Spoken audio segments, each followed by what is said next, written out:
Automobilista 2 has risen from the dead, with even the most miserable and jaded of sim racing YouTubers now extolling the virtues of the best sim of 2019.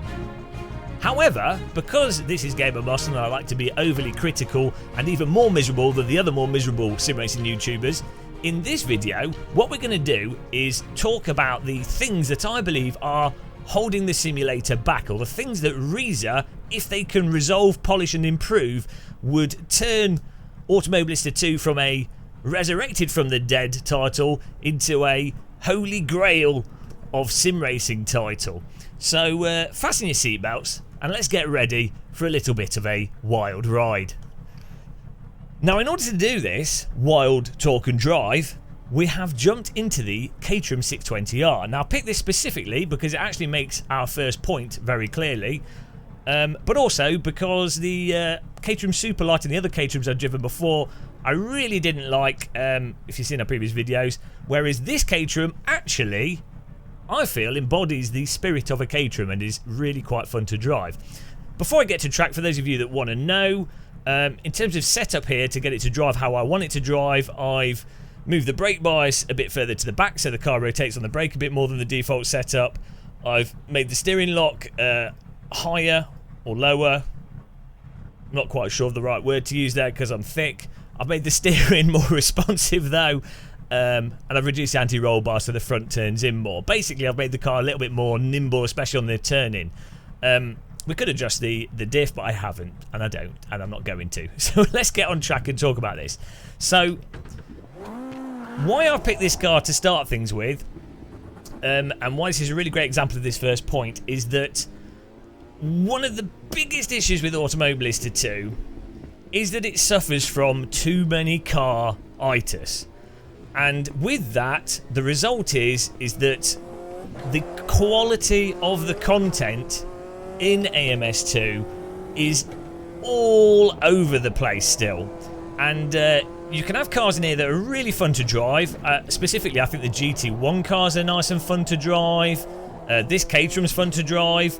The GT3 cars are fun to drive, and you know they drive as you'd expect cars to drive, and are very similar to cars in other simulators and what you'd probably expect real cars to be like.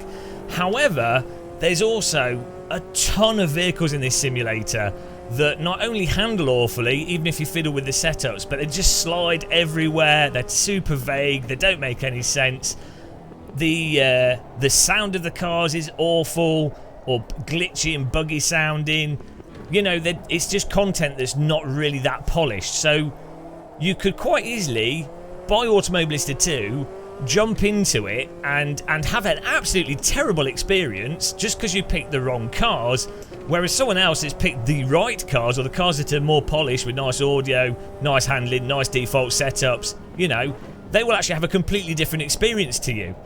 So I think what's really holding back this sim in many ways is that there's too much content there, or too much content that's really not actually finished or up to the quality levels that we know Reza are really capable of delivering. And I actually definitely think this is a problem with a lot of sims that have lots of cars. This is a sort of Gran Turismo problem as well, where there's just so much cars. Like, how could they ever make all those vehicles nicely polished? But it would have been better if Reza actually just had less cars in the game over the last 2 years and made sure the cars that it did have were super duper polished. I get from a development perspective why that doesn't happen. You know, you've got an art team there, you've got licensed stuff, it makes sense to have it in there so people can work on it. I get that, but from a player's perspective, it really does sort of lower the overall quality of the game. It's like having a box of chocolates analogy here. And, you know, if you had like 10 chocolates, 9 of them are some of the best chocolates you ever had, but one of the chocolates tasted like excrement from a dog, well, you're not going to rate that box of chocolates very highly, are you? So, that's the first point. Reza really need to, and they are working on it, you know, but they really need to get the rest of the content in the simulator up to the same standard as their good content. So I'm sure that will happen with time, and that's what Reza are actually fantastic at doing. They do keep churning away, marching on working on the content, making it better. It will all keep getting better. AMS2 has kept getting better, so it's a little bit mean to mention it and say it, because I'm sure they're working hard, but it is something that I think is really holding AMS2 back. Number 2 on the thing that I think is stopping AMS2 being the holy grail, and this might not actually be, a lot of other people might not actually find this, but this is a huge thing for me as someone that often has issues with motion sickness and is lucky enough to play with the giant screens or VR headsets. And that is that the onboard camera in Automobilista 2, in terms of its movement filtering, is particularly bad for making it so that the track is clear and that the camera movements are correct, or the sort of look to horizon setting just doesn't work properly at all times. So the way I set this up is that I have look to horizon on 100. I basically smooth it all out. This is how I have AC1 set up, Race Room and other titles, so that the track is basically always in vision and not moving. Now this works perfectly fine in AMS2 with flat tracks like Silverstone here, but what happens when there's a sudden incline? So at Alton Park, going up the slight hill at Alton Park, or going up Eau Rouge, or if there's a slight bank, so the right-handers that you get on the full Alton Park circuit that suddenly happen. I'm trying to think of other circuits that have these little banks and moves. The little uphill section at Road America.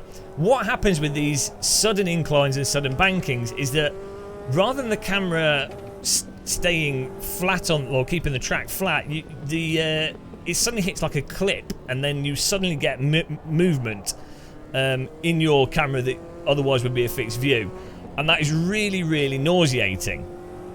Now, ultimately, I think they could do a quick fix by adjusting the clipping point of the camera for when it rotates. That'd be fantastic. However, the real fix for the onboard camera would be actually having some kind of lock to track type onboard camera, and basically what they need to do is copy iRacing's camera, where it basically is locked to track, so the camera follows the car, the camera is almost with the car, but it filters out all the little bumps and movements and vibrations, so the track stays totally sharp and in focus regardless of what's going on, but you're following the track perfectly. If you play iRacing and just look at how the onboard camera in that works, you'll see what I mean. Whatever camera settings you do in AMS2, whether you have it, whether you have G's or you have locked horizon or whatever you do, the camera's a little bit all over the place and just not to the same standard as iRacing's onboard camera. So if they could adjust that, I think that would be a massive improvement. And I also think that onboard camera would help alleviate that sense that a lot of people have of the cars bouncing all over the place. Be that the car's body bouncing because I've got locked to horizon, or be that the camera actually bouncing around a lot because you've got locked to car on. That would be really nice, and I think a huge improvement. Now, another aspect of Automobilista 2 that I think is still holding it back a bit is that it really... Get this nice slide here. Oh! Let's get distracted by the drift here.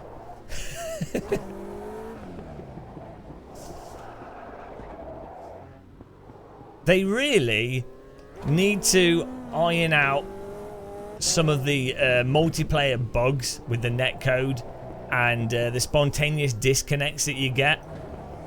And what I found is when we do online sessions, we have quite a few people that spontaneously get disconnected from the online racing, and it seems pretty random. And it still seems pretty much in accordance with the kind of disconnects that we used to get with Project Cars 2 back in the day. Now, in credit to Reza, they did do a massive improvement in terms of making it so that the session doesn't get hung when you go from session to session and you can't click continue. So they did fix that, but I think there's still quite a few sort of stability tweaks that need sorting out, especially for multiplayer. And, unfortunately, there are quite a few people still getting stability issues with the game crashing just in general. So it's a very hard one for the developer to actually troubleshoot and fix. I think for that, it's the kind of thing when the bug splat thing comes up, it's crucial that people say submit those and actually type in the thing where possible, or let Reason know exactly what system you had and exactly what caused the crash to occur. Now another one, I'm giving Reason, I'm beta testing for Reason here. Another really big thing that is massively holding this sim back, and it might actually seem like a small thing to lots of people if it's not been an issue for you, but that's the wheel binding and the button binding with Automobilista 2. There are loads of people that have a ton of issues in getting their wheel to initially bind to the simulator, and for it to detect the axes, with also a load of people having issues where the game forgets the buttons that they've actually bound, and just like weirdness happening with the controllers and how you set the controllers up. I for example, have had quite a few issues with some cars in AMS2, some of the P4 cars, for example, literally causing the AccuForce Sim Commander software to crash, and causing this, basically causes the steering wheel to crash. Literally a car in the game is causing the steering wheel to crash, and that's not just with the AccuForce wheel. I have been playing Project Cars 2 and Automobilista 2 for a long time, and we have the same. I've had the same issue with it crashing the Fanatec, the Fanatec Podium DD, as well as the CSL DD that I've used with this simulator. So there's some weirdo behind the scenes controller issues that I think really need to be ironed out. Again, that's quite a complicated thing and probably not a top priority from the developer's standpoint, but from the player's perspective, when you can't get your wheel to work, or your wheel stops working, or you have to restart your game because your wheel stopped working, you have to repeatedly rebind stuff, that kind of thing massively hampers the enjoyment of the simulator. So, you know, only small things that need improving there. Now, I don't want this video to keep going on forever with me just being a negative Nancy. I think I will do a video focusing on the positives, but you know, most YouTubers vapidly focus on the positives because it's normally a more popular thing, and it goes down well. You don't get death threats from the fanboys.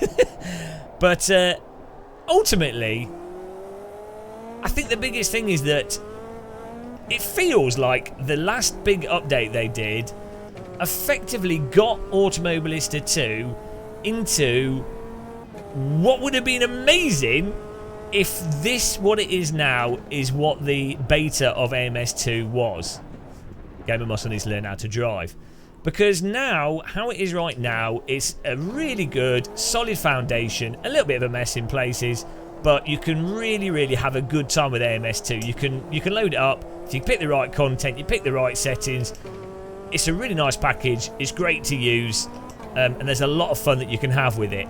Also, crucially now, you can buy AMS2, the stock content of the game, for really good value, whereas at launch they did the idiotic thing. I get why they did it, they need to raise funds, and they also did it before the game came out, but it was like £90 for all to get all the content preemptively. But even if you were, that was if you were pre-ordering, even if you weren't pre-ordering, it was like, I don't know what it came up to on Steam, but it was like £60-70 or something, which isn't bad value when you consider everything you get and the fact that Reezy keep working on it.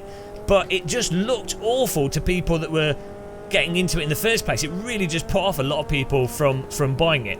That's been rectified now with the price of it now being cheap, and the fact that anyone can join the servers as long as they've got the cars. If the server runs a server with the DLC track, anyone can join it. So that's absolutely awesome. It's great that that's kind of solved that problem, but that really held AMS2 back, I feel.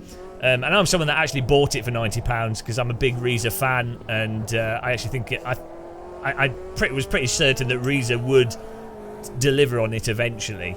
But Yeah, I think if they can address that, the camera, the general quality of the content in the sim, fix the rando crashing in hosted sessions and the random crashing and wheel issues, I think we're on for like a good grail of a sim, and Reza will keep working on things. So I'm looking forward to a second grail. Will it ever be as good as Assetto Corsa? No, it won't, because it doesn't have mods, but it does have day-night, it does have weather, it is a nice package, you can host sessions, the AI generally works better, the VR is out of the box, but it still won't beat Assetto Corsa in optimal conditions. But that doesn't matter, it could be like the secondary grail to Assetto Corsa. Right, there we go. That's the fanboy triggering done for this video. Let me know what you think in the comments. The things that you feel are holding back AMS2 that will be your top of the list for Reza to address for this to be the best thing, or the best sim, or one of the best sims. I know the fans already think it is the best sim, but yeah. Hopefully you enjoyed this meandering conversation. Till the next one. Thanks for watching. Happy tea drinking. And goodbye, guys.